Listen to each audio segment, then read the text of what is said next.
അൽഹംദുലില്ലാഹി റബ്ബിൽ ആലമീൻ വസ്സലാത്തു വസ്സലാമു അലാ അഷ്റഫിൽ മുർസലീൻ വഅലാ ആലിഹി വസഹബിഹി അജ്മഈൻ. പൂവണിഞ്ഞ സ്വപ്നം എന്ന ഐതിഹാസികമായ ചരിത്രകഥയുടെ 13-ാം എപ്പിസോഡിലേക്ക് സ്വാഗതം. ഇവിടെയാണ് നമ്മൾ കഥ നിർത്തിയത്. മഹാനായ യൂസുഫ് നബി അലൈഹി ഇസ്ലാമിനെ കൊണ്ട് മിസ്ർവാസിയായ മാലിക് കച്ചവടക്കാരനത മിസ്റിനെ ലക്ഷ്യമാക്കി ജ്യേഷ്ഠന്മാരുടെ അടുക്കൽ നിന്നും കച്ചവടം ചെയ്ത് യൂസുഫ് നബിയെ വാങ്ങി അദ്ദേഹത്തിൻ്റെ നാട്ടിലേക്ക് കൊണ്ടുപോവുകയാണ്. അങ്ങനെ ഒരു നിബന്ധന കരാർ പത്രത്തിൻ്റെ താഴ്ഭാഗത്ത് എഴുതി ചേർത്തിരുന്നു. മിസ്ർ എത്തുന്നത് വരെ, നിങ്ങളുടെ നാടെത്തുന്നത് വരെ യൂസുഫ് നബി അലൈഹി ഇസ്ലാമിനെ വിലങ്ങ് വെക്കണമെന്ന്. ആ വിലങ്ങ് വെച്ചുകൊണ്ട് യൂസുഫ് നബി അലൈഹി സ്വലാത്തു വസ്സലാമിനെ മിസ്റിനെ ലക്ഷ്യമാക്കി കൊണ്ടുപോകുന്ന സമയത്താണ് ബിണ്ട് നബി ആരും കാലിൽ വീലങ്ങിട്ട് വിങ്ങിയൻ പാദത്തിൽ പൊട്ട് വന്നേ, അതിനാൽ പെരികെ നോവേറ്റ് കീടപ്പായം നേ. അങ്ങനെ പോകുന്ന വഴിയിൽ രാത്രി ആയാൽ എവിടെയാണോ എത്തുന്നത് അവിടെ തമ്പടിക്കും, അവിടെ കഴിഞ്ഞുകൂടും.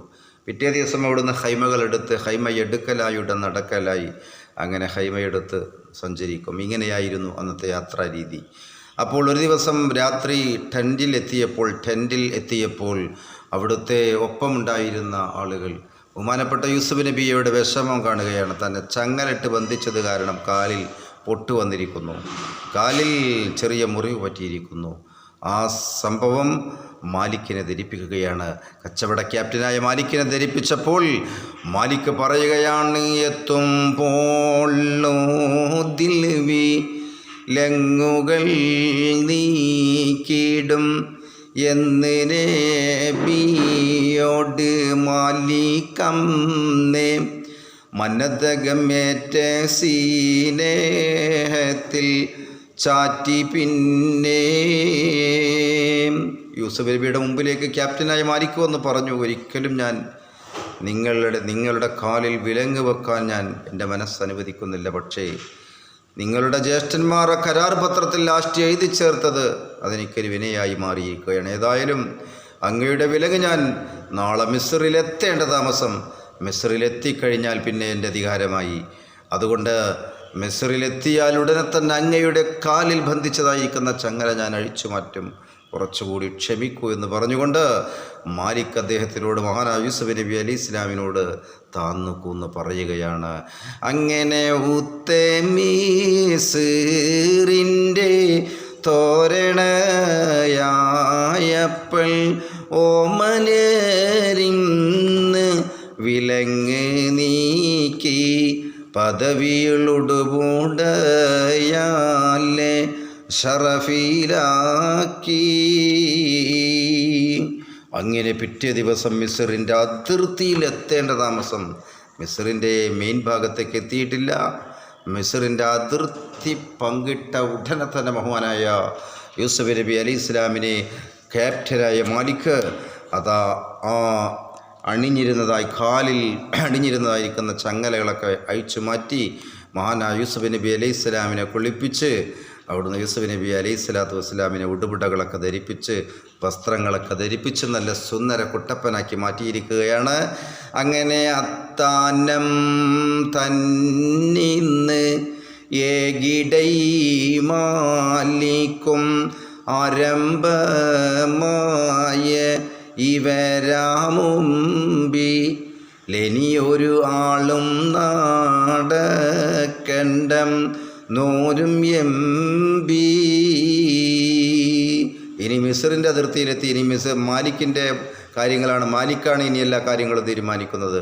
എല്ലാ കച്ചവടക്കാരെയും ആൾ വിളിച്ചുകൊണ്ട് മാലിക് പറഞ്ഞു, ഇനി ഇവരുടെ മുമ്പിൽ ഒരൊറ്റ കുട്ടി നടന്നു പോകരുത്, ഈ മഹാനായ യൂസുഫ് നബി അലൈഹി ഇസ്ലാമിൻ്റെ മുമ്പിൽ ആരും നടക്കരുത് എന്ന് പറഞ്ഞുകൊണ്ട് എല്ലാവർക്കും ഓർഡർ കൊടുക്കുകയാണ്.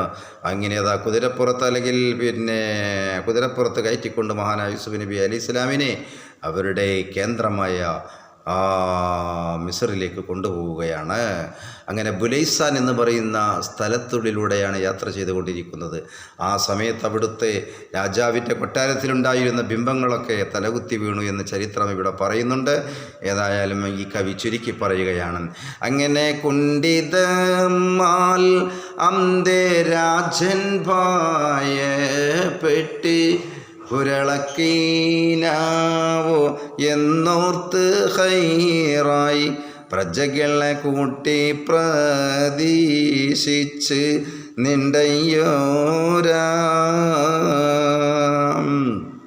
അങ്ങനൊരു സംഭവം ഉണ്ടായെങ്കിലും കണ്ടാൽ അവറുകളോടൊന്നായി ചേർന്നുള്ള കാഫിലക്കാരെ ക്ഷണിത്തുകൊണ്ട്, അപ്പോഴാണ് മാലിക് ഒരു അടിമയുമായി വരുന്നുണ്ട് എന്നുള്ള വാർത്ത എല്ലാ ഭാഗത്തും പരന്നിരിക്കുന്നു. അവിടുത്തെ രാജാവ് എന്ത് ചെയ്തു? നമ്മളെ കൊട്ടാരത്തിലേക്ക് ക്ഷണിക്കുകയാണ്.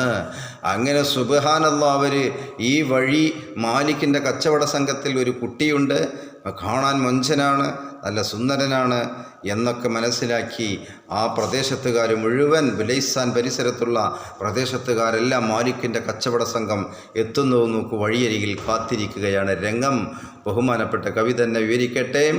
അയ്യോരാ കാത്ത് നിലന്തിടും പോതുടൻ കണ്ടിട കാഫില എൻ്റെ അലങ്കാരമിൽ മുന്നണി തന്നിലെ ചന്ദിര ശോഭയിലെ ഒരു റജുൽ അശുഭപ്പുറം മേറി കളിത്തതി വരുന്നതി അന്തസ്സിലേ.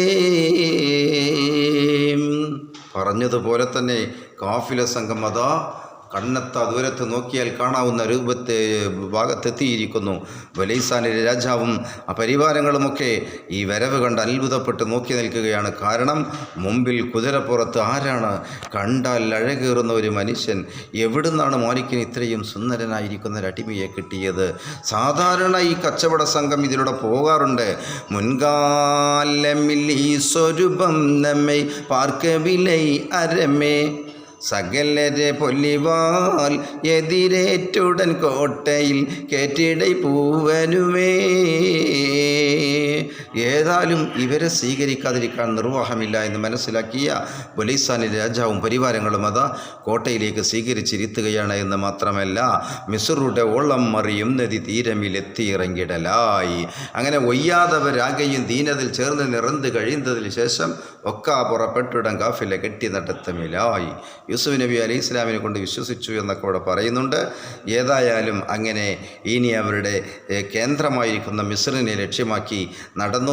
മിസ്റിൻ്റെ അതിർത്തിയിൽ എത്തിയിരുന്നെങ്കിലും മിസ്റിൻ്റെ ടൗൺ ഭാഗത്ത് ഇതാ മാലിക്കിൻ്റെ വീടുള്ളവിടേക്ക് ഇതാ നടന്നു നീങ്ങുകയാണ്. അതാണ് ബഹുമാനപ്പെട്ട കവി അന്തറുബ്ദി മുത്തുക്കോയ തങ്ങൾ പറയുന്നത്. ബയ്യാൽ നടക്കും ജനമാകെയും കോമളപട്ട കമറ് മുഖം നോക്കി വലിയ അജബാലവർ എത്തിയ താനമിൽ നിണ്ടിടലായി. അങ്ങനെ ഒപ്പമുള്ള ആൾക്കാരും കാണുന്ന ആൾക്കാരൊക്കെ എന്ത് ചെയ്യാണ്? യൂസുഫ് നബിയെ കണ്ടിട്ട് നിന്നോടെ തന്നെയാണ് നിൽക്കുകയാണ്. അന്തം വിട്ടിട്ടേ, നമ്മളിൽ ചില സംഭവങ്ങൾ കണ്ടാൽ അന്തം വിട്ടിട്ട് ഇങ്ങനെ നിൽക്കൂലേ, ഒരേ നൃത്തത്തിൽ ആര് വന്ന് വിളിച്ചാലും അറിയില്ല, എന്തായാലും അറിയില്ല. അതേപോലെ യൂസുഫ് നബിയെ കണ്ടിട്ട് ആൾക്കാരൊക്കെ എന്താണ്? അന്തം പോയിക്കണം. അങ്ങനെ എല്ലാവരും എത്തിയ, അതാണ് കവി പറയുന്നത്, വലിയ അജബാലവർ എത്തിയ താനമിൽ നിണ്ടിടലായി. ഓരെവിടെയാണോ എത്തിയത് അവിടെ നിന്നിട്ട് ഇങ്ങനെ നോക്കുകയാണ് യൂസുഫ് നബി അലൈഹി സ്വലാത്തു വസ്സലാമിനെ. അങ്ങനെ കുളിയും കഴിന്താറ്റലേറിയ പോതുടനെ മലിക്കൊളിയും മുഖം കണ്ട് ഗുരുവോർക്ക് സുജൂദിടുവാൻ ശ്രമിത്തുടനാ നബിയ രവരിലെ കോമാൻ പടപ്പിന്നെ സുജൂദ് ചെയ്യരുതെന്നുരയായി. അങ്ങനെ കുളിയൊക്കെ കഴിപ്പിച്ചപ്പോൾ യൂസുഫ് നബിനെ അങ്ങനെ കണ്ടപ്പോൾ ലംഘാണ്, പകുതി സൗന്ദര്യമുള്ള ആളല്ലേ. മാലിക് സുജൂദ് ചെയ്യാൻ വേണ്ടി തിരിഞ്ഞപ്പോൾ മഹാനായ യൂസുഫ് നബി അലൈഹി സ്വലാം പറഞ്ഞു, പടപ്പുകൾക്ക് മുമ്പിൽ സുജൂദ് ചെയ്യാൻ പാടില്ല, യജമാനൻ്റെ മുമ്പിലല്ലാതെ എന്ന് പറഞ്ഞപ്പോൾ അങ്ങനെ കോമാൻ പടപ്പിന് സുജൂദുമൈ ചെയ്യരുതെന്നുരയായി മാലിക്കിനെ സുജൂദ് ചെയ്യൽ നിന്ന് വിലക്കിയിരിക്കുകയാണ്. ഏതായാലും തില്ലങ്കി മറിയം മതിയിൽ തെളിവേറിയ സുന്ദര ബാലിബരുണ്ട് ചേർന്ന് മിസ്റാണതിലേണ്ടടവേശുരുതിപ്പെടലായി മഹിമയിൽ ശരിയായി ഒരു താവള തമ്പിന് ബിക്കുമടിച്ചിടലായി. അങ്ങനെ ബഹുമാനപ്പെട്ട യൂസുഫ് നബി അലൈഹി ഇസ്ലാമിനെ ആളുകൾക്ക് കാണാൻ വേണ്ടി രസകരമായ ഒരു സ്റ്റേജ് നിർമ്മിച്ചിരിക്കുകയാണ്. അങ്ങനെ എല്ലാവരും അതാ മിസ്റിനെ മാലിക്കൊരടിമയെ കൊണ്ടുവരുന്നുണ്ട് എന്നുള്ള ആ കേട്ടറിവ് അനുസരിച്ചുകൊണ്ട് ആളുകൾ മിസ്റിലേക്ക് ഒഴുകുകയാണ്. ഏതായാലും വരവതി ഊക്കായി വഴി തിക്കി തിരക്കി ഞെരുക്കി നടക്കലുമായി ആളുകളെ കൊണ്ട് മിസ്റിൻ്റെ പട്ടണമാകെ നിറഞ്ഞു കവിഞ്ഞു എന്ന് മാത്രമല്ല, കൊല്ലിവാൽ നബിയാരുടെ നേരെ നിലന്തിടും മാനിത കോലമുൾ ബാനർ പൊന്നാരരെ കാണുവാൻ പീസടപ്പാനുടൻ കൂറിടലായി കസസുടെ മോഹം മികവായരങ്ങേറിടും വൻകഥ മാറിടലായി. അങ്ങനെ യൂസുഫ് നബി അലൈഹി സ്വലാത്തു വസ്സലാമിനെ കാണാൻ വേണ്ടി മിസ്റിൻ്റെ എല്ലാ ഭാഗത്തും അത് ആളുകൾ ഒഴുകി തുടങ്ങി എന്നുള്ള വാഹനങ്ങളിൽ ഏത് വാഹനങ്ങളൊക്കെ അന്നുള്ളത് വെച്ചെങ്കിൽ ഒന്ന് സ്കൂട്ടി ഉണ്ടാണാവോ ഡി ഉണ്ടാണാവോ ഒന്നും അറിയില്ല. ഏതായാലും എന്തെല്ലാം വാഹനങ്ങളാണ്, കുതിരയാണോ ഏതാണോ ഉള്ളത് വെച്ചെങ്കിൽ അതിലൊക്കെ കയറിക്കൊണ്ട് മിസ്റിലേക്ക് ജനങ്ങൾ കുത്തിയൊഴുകിക്കൊണ്ടിരിക്കുകയാണ്. മാലിക് കൊടുന്ന അടിമയെ കാണാൻ, മാലിക് കൊടുന്ന അടിമയെ ഒരു നോക്ക് കാണാൻ അതാ ഒഴുകിക്കൊണ്ടിരിക്കുന്നു. ആ സമയത്ത് മാലിക്കിൻ്റെ അടുക്കലേക്ക് മനുഷ്യരൂപത്തിൽ വന്ന ഒരു മലക്ക് പറഞ്ഞു, എന്തെങ്കിലും പൈസ ഈടാക്കിക്കോ എന്നാൽ മാലിക്ക് കണക്ക് കാര്യം കിട്ടും. അതേപോലെ മാലിക്ക് ഒരു ഉറുപ്പി വാങ്ങാൻ തുടങ്ങി, അന്നത്തെ ഉറുപ്പി. അങ്ങനെ ചുരുക്കി പറഞ്ഞാൽ അങ്ങനെ ഏതായാലും യൂസുഫ് നബി അലൈഹി സ്വലാമിനെ കാണാൻ വരുന്നവരിൽ നിന്ന് ഒരു ഉറുപ്പി അന്ന് മാലിക്ക് വാങ്ങുന്നുണ്ട്, പിന്നെയാണ് തൂക്കി വെക്കുന്നതൊക്കെ. ഏതായാലും നിങ്ങളുടെ ശ്രദ്ധ ഇനി മറ്റൊരു ഭാഗത്തേക്ക് ക്ഷണിക്കുകയാണ്. ഏത് ഭാഗത്തേക്കാണ് ക്ഷണിക്കുന്നതെന്നറിയണ്ടേ? ഈ കഥാനായകന് ഒരു കഥാനായകി ഉണ്ടാകാൻ പോകുന്നുണ്ട്. യൂസുഫ് നബി അലൈഹി സ്വലാത്തു വസ്സലാമിനെയും സുലൈഖ ബീവിയുടെയും ചരിത്ര കഥയാണ്. അപ്പോൾ ഇനി യൂസുഫിന് ഒരു കഥാനായകിയുണ്ട്. ആ കഥാനായകിയുടെ ചരിത്ര കഥയിലേക്ക്, ഏതൊരു ചരിത്രത്തിലും അങ്ങനെയാണല്ലോ, ഒരു കഥാനായകനുണ്ടെങ്കിൽ ഒരു കഥാനായകിയും ഉണ്ടാകും. ബദറുൽ മുനീർ ഹുസ്നുൽ ജമാൽ എന്നല്ലേ പറയാറുള്ളത്. അപ്പോൾ ഇവിടെ യൂസുഫ് നബിക്കും ഒരു കഥാനായകിയുണ്ട്. ആ ചരിത്ര സംഭവത്തിലേക്കാണ് നിങ്ങളുടെ ശ്രദ്ധ ഞാൻ ക്ഷണിക്കുന്നത്. പക്ഷെ അത് ഇപ്പോൾ ക്ഷണിച്ചാൽ ശരിയാകുകയില്ല എന്ന് മനസ്സിലാക്കി ഈ കവി അത് അടുത്ത എപ്പിസോഡിലേക്ക് നീട്ടിവെക്കുകയാണ്.